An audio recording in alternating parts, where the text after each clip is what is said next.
Hey, what's up, everybody? Pastor Mike with your Wednesday morning Golden Word Nugget. Thanks for joining in. I am so excited today because I want to talk about some foolish things today, right? I'm telling you, I found it right in the Word of God where He says, "But God has chosen the foolish things of the world to confound the wise." That's in 1 Corinthians chapter 1. Man, I'm telling you, we talked about Mary Magdalene on Monday. If you missed that, go back and catch it. But here's a woman that he had cast 7 demons out of her.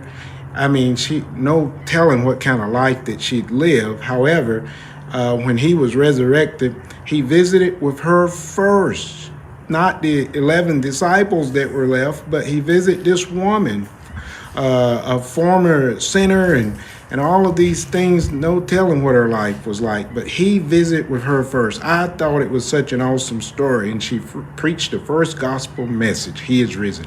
Well, let me just say this. God is using simple people, practical people, to confound the wise. Foolish things. It would be foolish to use such a woman to preach the first gospel message. He is risen. Wow. Isn't that something? I want you to know that we can find it all throughout the Bible where God uses things that the world would call foolish to confound the wise. Leave them puzzled of what He's going to do. He wants to do the same thing to you, through you, and with you and your family.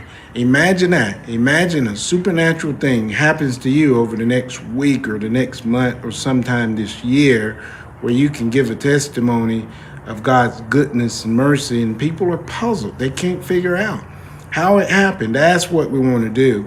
We want God to do something in our life that's beyond man's scrutiny, that they can't figure it out. They can't pencil point it to anything, that they got to say that it had to be God. That's the kind of miracle, the supernatural move we want.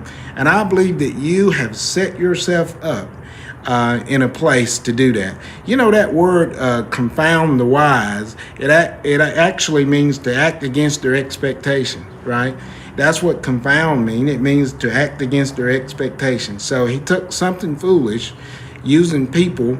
The woman with the certain woman with the issue of blood, she's one of those other person that it's foolish to think that this woman, now we're talking about her 2,000 years later, he takes foolish things and confound, act against her expectation. I believe that for you today.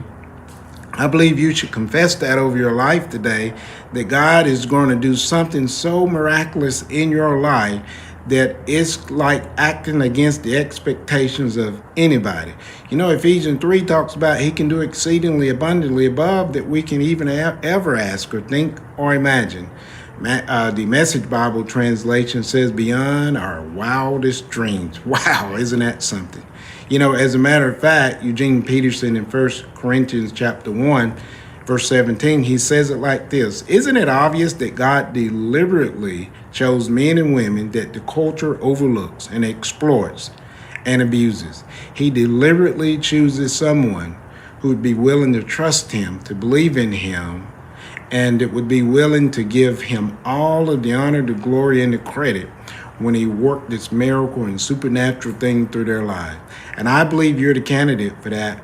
And I'm believing and standing with you. And I can't wait to hear the result of the supernatural manifestation thing that happened in your life. Hey, Mike G with your Golden Word Nugget for this Wednesday. We'll do it again soon. Be blessed.